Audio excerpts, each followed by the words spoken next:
On today's show, how on earth do you market an album in the year 2020? Who knows? This is 30-minute music marketing, and you're going to find out. 30-minute music marketing for musicians who want to get better at marketing their music.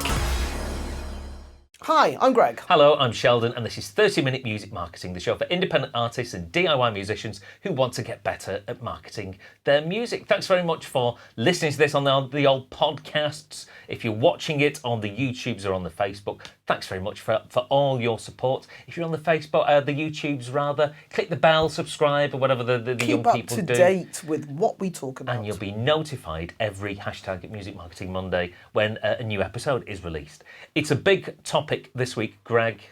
Big one, is it? A very big topic. I've got 3 pages of notes. You've never had that much before. I've never had so many notes before. But that's because the topic of releasing an album in 2020. It's a big one. There's possibly different scenarios and different actions you might need to take depending on where you are in your career. So that there isn't like a one-stop shop, just a one list of recommendations that everybody needs to do. Strategies may differ depending on whether you're maybe a newer artist, maybe a more established artist. But the thing I want to say to you, Greg, is in the year of our Lord, 2020, should you even think about releasing an album? Let me try and contextualise where we are with albums in 2020. Well, we kind of did mention this a little bit in the past. I mean, some artists have already said it's a dying format and they're not bothering with it anymore. Right, yeah. So I've got a couple of points here. Number one, physical sales are declining year on year. It's probably a true thing to say in that most people, the general public, don't really go out of their way to buy music anymore. There was a statistic, I think it was round about the 1990s, that the average person bought 3 CDs per year, 3 albums per year. On average, obviously there'd be people who buy more. 3? People who buy, yes. And on average. in its heyday, people were still only buying... buying 3 albums. It's not very much. That would have been like 30 quid a year investment. Yeah. So in 2019, in the UK, the spend on physical formats was down 17%. So it's like, it's decreasing, it's declining, round about 17% every year. But, you might say, Greg, that, well, what about streaming? So people maybe, to make up for it, will just stream albums in its place. But, I hate to say this, people don't even stream albums as much as they used to. Deezer, you're aware of Deezer? Yes, I've heard. They recently did a survey of about 8,000 people, and 50% of people said they listened to less albums than they did 5 to 10 years ago. Well, now everyone can just basically create their own radio station of their hits radio, can't That's they? it. Almost 40% of respondents said they prefer listening to playlists because, I use Spotify in the office almost as a form of radio. I get various... I am surprised that people like playlists that much, because I thought it would be a bit like YouTube. You go on YouTube and for the most part you go on there specifically to look at one thing. And I thought that's what Spotify would be like. You wouldn't be going there waiting for someone to suggest stuff. I thought it would be... I think it's because it's the enormity of the catalogue that's available to you. I think there's something within the psyche that says I almost need to make use of that, and maybe to just play albums and albums alone, and maybe albums that I've listened to previously. It's almost like a limitation on that experience. So to summarise, you could say that music is free for most people, and even when it's free, it's not people's main focus on like streaming platforms, which technically isn't good news for musicians such as ourselves who might want to release an album. But the thing is, us musicians, there's almost like this inherent desire within us to release albums, because it's almost like an artistic statement. As somebody who creates albums myself, you almost want to take the listener on it's an oft-repeated phrase, on a musical journey. I suppose it's a bit like a book. No one just wants to write a chapter. Yeah. They want to write a collection of chapters that tell a complete story. Yeah. So we almost want to express. Or is that just because that's what we're just so used to in the past? I don't know.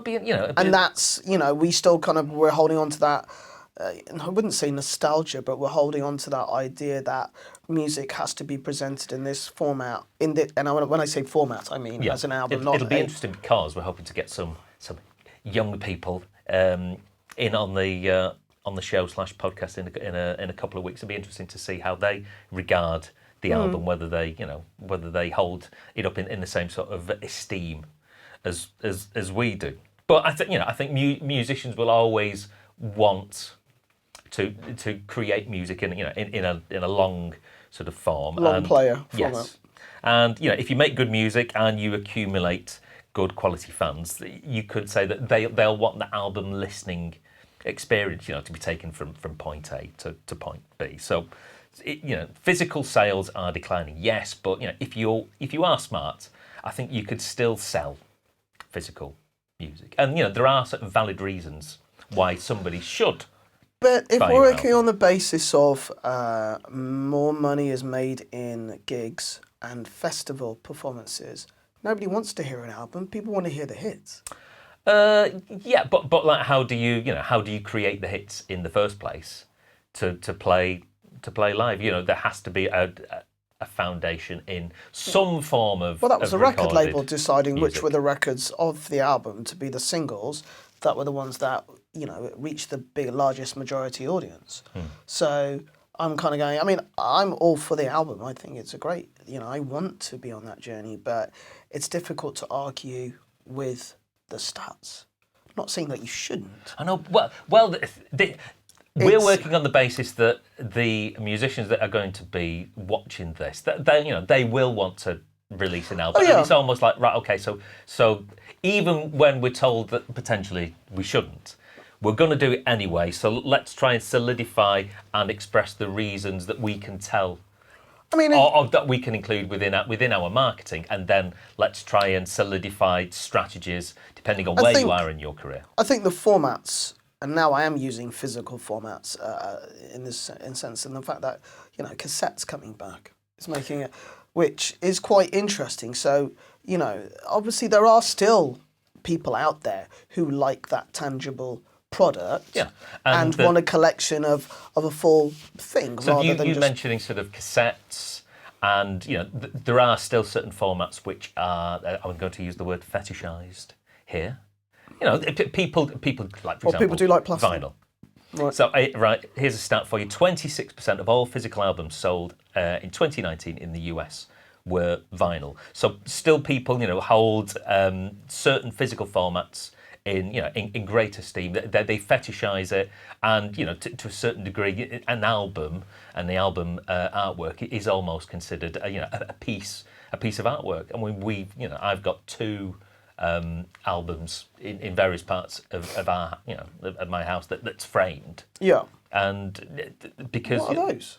I'll tell you later. I'm not going to tell you now. It's a U2 one, isn't it? No.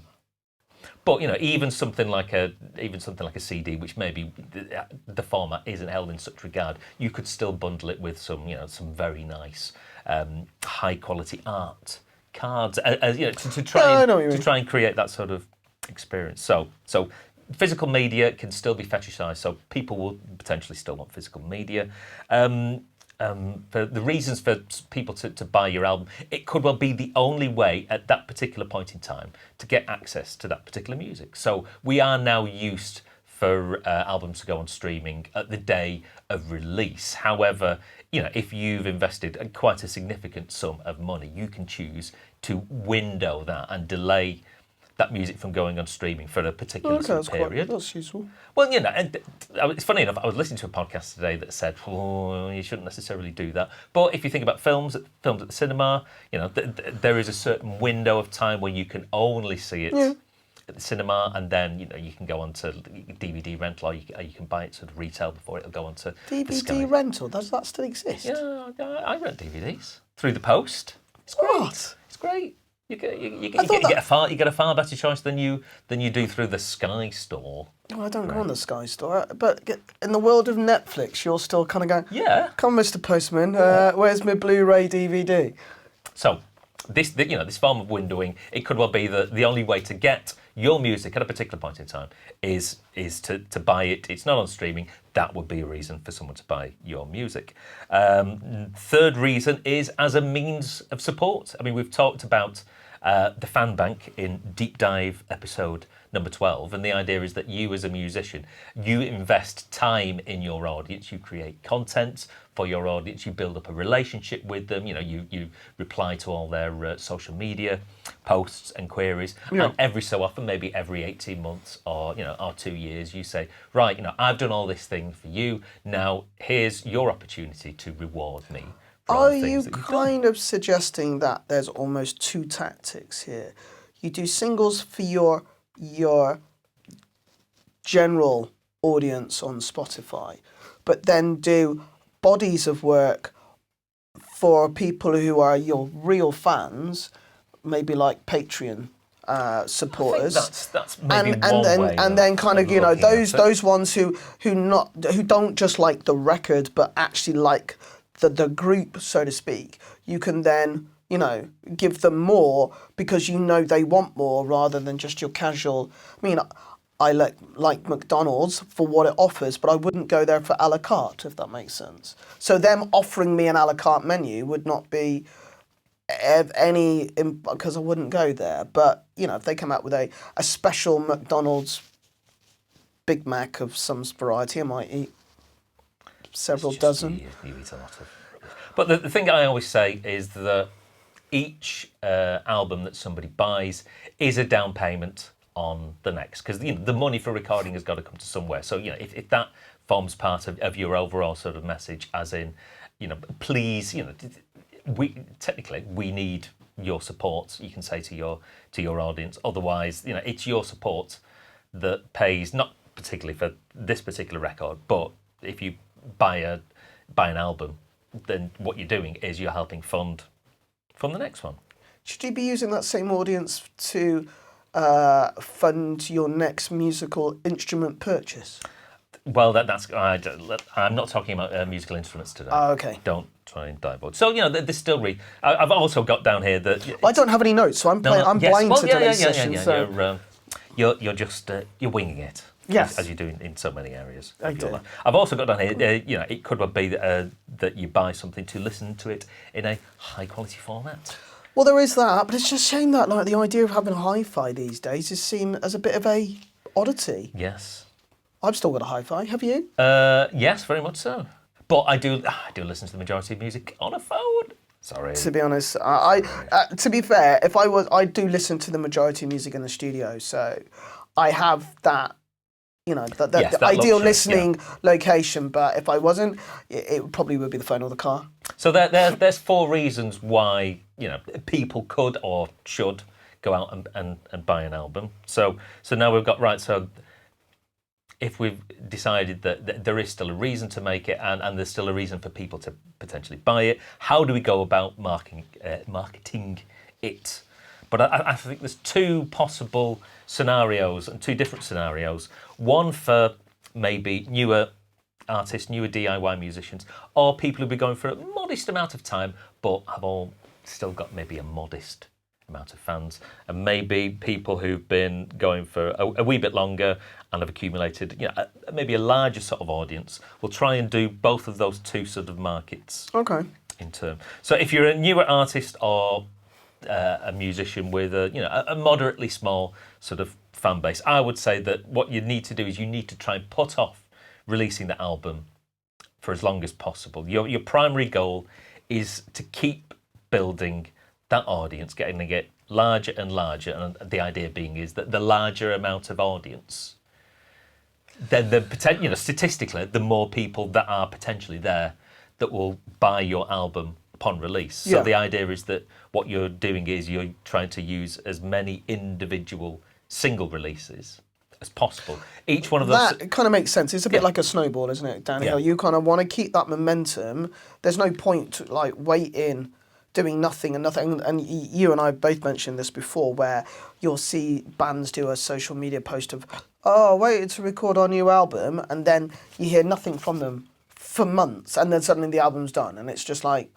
Okay, and then you move on to the next kind of thing. So as many individual singles as possible. Each one of those has an individual marketing campaign that's designed to put you in front of new people. Ears. Try and get those people into your ecosphere, into your world, and like you say, try and create that momentum, and do that again and again and again. So we've got a reasonable critical mass of a large enough audience for people to. I do to go out find. and buy. I mean, I was speaking to somebody yesterday, and people still have this, as you already mentioned, this romanticized, rose-tinted view of making an album and what it means to them. But then they're always very disappointed when they put it out there and no one gives a damn, kind of thing. And it's like, well, you have literally, it's almost like you've got to be patient.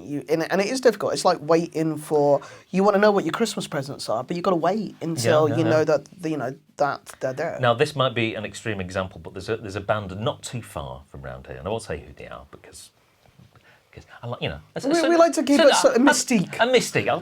I'll tell you later. They were formed, according to their Wikipedia page, in 2008, and they're only just releasing their album this year, their debut album.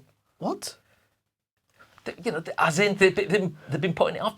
In terms of a strategy, that's the best thing to do. They've actually been signed to like an imprint of a major label, and even though they signed about 2.5 years ago, that label obviously just went, well, you've got a modest amount of fans, but what we're going to do in that intervening period between, like, okay, we'll record your album, but we'll taken them 12 years to build up an audience. That's all right. It's definitely a marathon, not a sprint isn't it? It's a marathon, not a sprint, that's it. And now they've grown to such a size, and they've got themselves a booking agent, and they've been able to get some really good support slots, and at times getting in front of thousands of people doing support slots at really big shows, growing that audience. I'm trying to think who this band is, and you will have to tell me afterwards. I'll tell you later. I was going to say, I just can't think of it. No.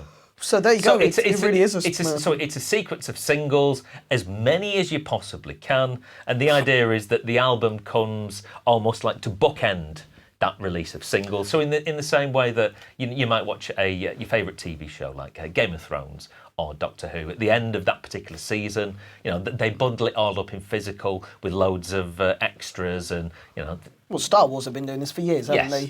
Steel books of covers, fancy art cards, maybe little odds and sods to try and make it a little bit collectible and what have you. And that's the same way that an album bookmarks and signifies the end of a particular sort of release of singles. And it may well be that in that intervening period, some of those particular singles don't necessarily make the album, and the idea is that the album contains stuff that maybe people won't have heard before, demo versions, remixes, live versions, to make it, to add a little bit more value, that sort of thing. The other thing is, ultimately, is that, this band that you mentioned, who've been going since 2008, have only just done an album now. Yes. The album wasn't written in 2008, was it? I don't think so, no. So basically, during that interim period, they've been able to modify their craft, get better, respond to what their audience wants, so the likelihood of when they actually get to releasing the album,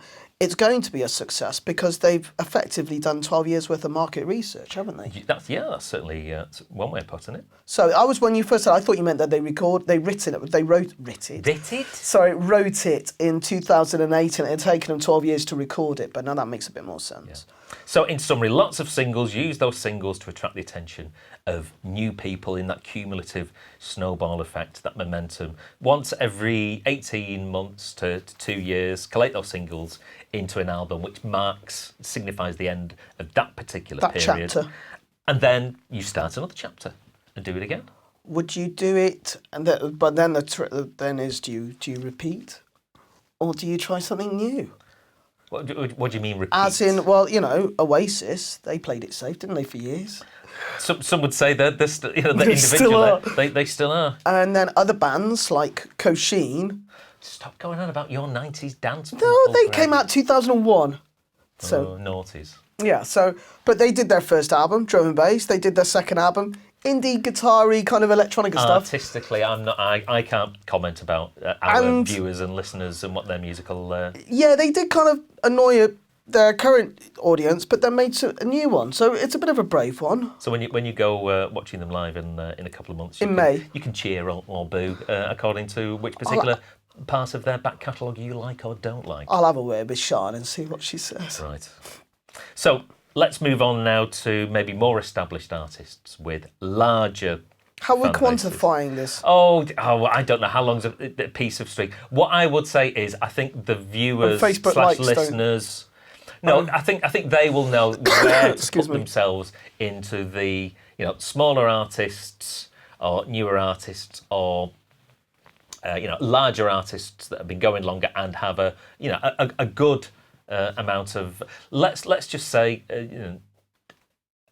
social media followers in you've got maybe sort of in the 5 figures, the Okay. tens and the 20s, thousands, Right. those sorts. That's right. So if you've got such a large audience, the idea is that cumulatively that that audience building doesn't necessarily need to take place. You're hopefully in a position whereby the people that are following you, if you've been marketing your music correctly, they will value what you do. So it hopefully shouldn't be as hard to try and get them to buy it. So really, the primary problem that you have is making sure that you're actually able to reach that audience in the first place, making them sure that they know that it's out there. And also the reasons as to why they should buy it. For example, the reasons that we were discussing before. So it's probably fair to say that the marketing campaign for the album would probably start as you were recording it. All those they call it BTS these days. I'm only. Did you say PTS or BTS? Behind the scenes. Okay. Everybody abbreviate that. That's just what young people do now. They refer to it as all BTS material. So the actual recording of the album forms part of the marketing, and I don't know whether we've discussed this on the I think we have done on the show past. before. How people, especially musicians, they don't like to film themselves in the process of recording because they like to think of the end product as the thing that they only want people to see or to hear. They feel. Why would that be? Is it because the producer and engineer is having to be the one that polishes it to such an extent that? I think it's more to do with the vulnerability of musicians. But isn't that endearing?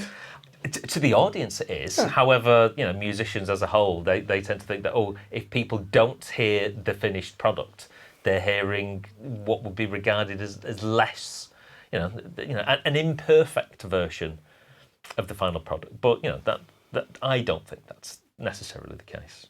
I mean, it doesn't help when you kind of look at things like, reality TV on a Saturday night and everything's always. Do they show many of the mistakes or the bum notes or stuff like? Or is it always like saccharine sweet, pristine kind of stuff where everyone expects everything to be absolutely perfect without a single flaw? Yeah, I think to go on that particular journey, you have to be a little bit of a rough diamond in the first place, and you have to change, and you do have to improve, and those judges are generally there to offer advice and to help people get better. Yeah.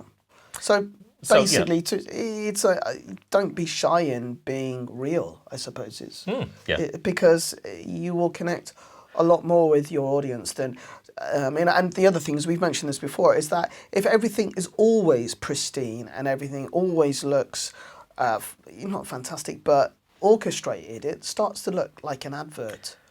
And what did you say about adverts in the past? I don't know, what did I say? You said nobody would watch a TV channel full of adverts. No. And ultimately, it becomes a bit contrived if everything looks planned, whereas if something's real, in the moment, and it's great, easy to make content. I think the more that you show behind the scenes and the actual work that goes into creating something, that's one of the reasons why when my band are on the way to gigs, we like to use social media to show how often and how long it takes to be on the road, because most people don't necessarily, they think that we start work at 7:30 when the doors open, and then 11 o'clock. Why don't you do a time lapse of that would be sort of very interesting. But the more you show people behind the scenes, the more it gives you an opportunity to show the actual level of work and commitment that goes into creating something, and why at the end of, I'm going to say at the end of the day, like I'm on the Jeremy Kyle show, but why, this is worth so much, because so much of your time and effort has been poured into actually sort of creating it in the first place. And also, usually the funny things happen when, like, batteries running out, and yes, and other stuff, which again just shows that you're real. Unless your act is all about making out that you're someone like Kanye and everything's like super fly and whatever. So we're showing people the effort and the time and everything that goes into sort of creating it. We're telling people why they should buy it. We mentioned those reasons at the at the top of the show, and hopefully selling it and trying to get people to buy it shouldn't be as difficult if you do have that good relationship with your audience. If you've invested time in them, hopefully it will be an easier exercise for them to invest their money back. You've already done the hard work. You've already done the hard work, and so really, the marketing budget that you have is just really to make sure that, because organic reach is terrible on social media, to make sure that everyone or as many people know about this particular release. As the other thing with a lot of the behind the scenes kind of stuff, if you use Facebook Live or YouTube Live or whatever it's called, they tend to promote that more organically. They do. And then just a written post. So, you will reach a bigger audience by utilising the tools that they give you access to. So we're still going to use singles in order to, promote the album. Yeah. But there's probably going to be using maybe less singles, and rather than, probably 1 or 2, maybe even 3. But they'll be sort of calling forward, and they'll be used as part of almost like a pre-order campaign. So not too many sort of singles, and I'd probably say like a short, intense campaign of a couple of singles and a short, sort of very concentrated burst of marketing activities in terms of mail shots, social media advertising, that sort of thing, in order for people to buy the album and the other merch items that would be available to go along with the release. Would you apply this to an EP as well? No, that's EPs. That's a bit of a hybrid between a single and a. Because to me, I think you would do the same for an EP. I think you certainly do a lot of that, but the idea is that it's an album is potentially a larger thing, because you can do so many additional things in terms of creating merchandise around that. That's a good point. So I don't generally tend to release EPs. For me, you haven't ever released an EP, have you? I don't really sort of think so. Although you did do a karaoke version of one of your albums, which I think more bands should do that. We do it for quite a lot of it. So, if you're an established, larger artist, in summary, making the album, I think, forms part of your marketing. The singles form part of the pre-order campaign, and it's a bit of a shorter duration, and your marketing budget is spent to make sure that your existing fans know about the release. I've got 7 rules for marketing an album to try and bookend this particular show. To summarise. Go on then. Right, point Can number 1. Can I read them? Because I've got nothing to read, or is it not that easy to read? Well, how about... Well, if you can read... So where's your clipboard? I thought you pulled it... I was going to say, I thought you pulled it out, but that sounds weird. No, that's an entirely different podcast. There was 2 clipboards down there. There was. Where have you done? I don't know. I haven't touched it. It doesn't matter. Are we keeping this in? Right. Yes, I'll tell you what. You'll listen to my fantastic dulcet tones. Go on. Right. Number 1. So you've got to work on having a large enough audience to buy it in sufficient quantities to make it worthwhile. I think we sort of covered that. Yeah. So having an album and then using it to try and find an audience is the wrong way round. Yes. So number 2. Find an audience with singles to invite them into your world, and then give them the album. Yes. Because they want it. Yes. Potentially. Point number 2, the marketing of the release will work better with a story or narrative around it. I mean, as in a concept album? A concept. Right, so the one I always use is Bon Iver. I think we mentioned this on the show before, but let's do it again. Go on. So here we go. Bon Iver went into a remote cabin in the woods of Wisconsin at the start of winter to record an album to lament the breakup of his girlfriend.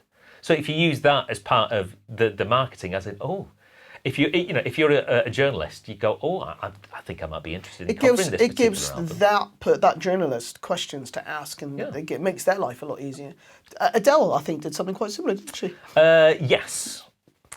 He said, just agreeing with you, and then moving on to the next point. Number 3. Anything exclusive on that album is good stuff that people maybe haven't necessarily heard before or can't get elsewhere. Live versions, remixes, demos. Yes, even again. demos. Are you able to release your demos? Is that not making you feel a little bit too vulnerable? Actually, with a couple of artists that I've been working with at the moment, because the songs are being written in the studio, it effectively is a DNA process of how that record came about. And that actually, I'm not going off on a tangent here. If anyone ever gets the chance, it's on YouTube. Look at Peter Gabriel's Sledgehammer DNA, and it shows you the process of how that record came out.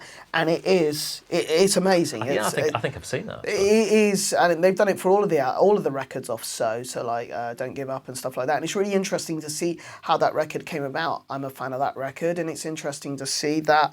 The writing process. So, and he gets more listens, so he's happy. Point number 4, don't just sell the album. You should be creating a whole host of merchandise around that album to get the average spend per customer. Can you give me three key items that you would sell that are big earners for our audience? Well, you could sell a T-shirt. Right. With that, so you could have a T-shirt which has something to do with one of the songs, or it could be a version of the cover artwork, and what have you.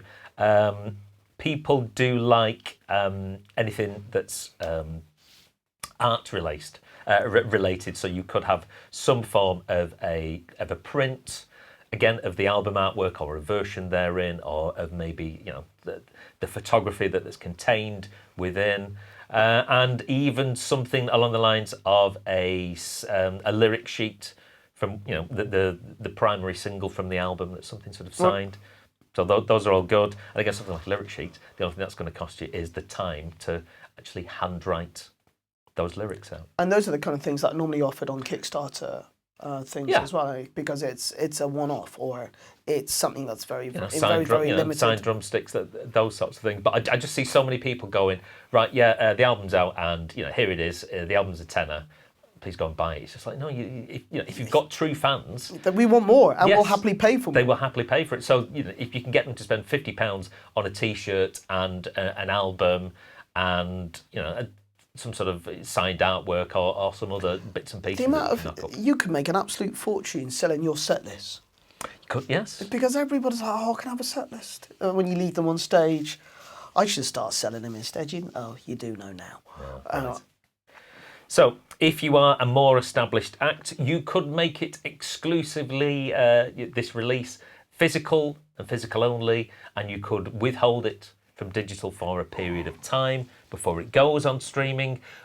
Pros and cons of both. Technically, if you pay for the record, it's yours to do with as you so choose. And if you don't want a load of freeloaders streaming it, then you tell them that recording music costs money, and the easiest way for you to recoup that money is for them to go out and buy it. And if they value the work that you do, go out and buy it. Personalise it. If it's signed by you, the artist, there is a physical connection between yourself and your audience. The last CD that I actually bought was, the only reason I bought it is because it was signed by the artist in question. Had it have not been signed, I wouldn't have gone out and bought it. Really? Yeah. It was that important to you? Yeah. And did you have to pay quite a lot more for that?